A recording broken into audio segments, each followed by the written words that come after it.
একটা কথা বলি, বন্ধুরা শুনে যাবেন মনোযোগ সহকারে। রক্তের সম্পর্কের বাইরে কেউ যদি তোমাদের জন্য চোখের জল ফেলে বা তোমার জন্য চোখের জল ফেলে, তাহলে বুঝে নিও সেই মানুষটি সত্যিকারের আপন। আপন হলেই শুধু আপন হয় না, পৃথিবীতে এমন মানুষ খুবই কম আছে যে মানুষটা নিজের স্বার্থ ভুলে তোমার কষ্টে কাঁদে। জীবনে যতই ঝড় আসুক আর যতই কষ্ট আসুক আর যতই দূরে যাও না কেন, তাকে কখনো হারাতে দিও না। কারণ তাকে যদি হারাতে দাও তাহলে তোমারই ক্ষতি হবে। এই কথাগুলো মনে রাখবেন।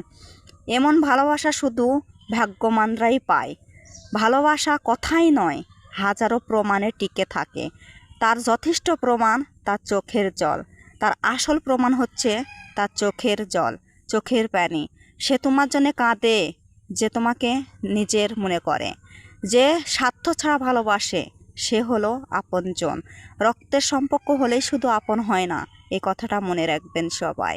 রক্তের সম্পর্কের বাইরে যে তোমার জন্য কাঁদে, সেই হচ্ছে তোমার আপনজন।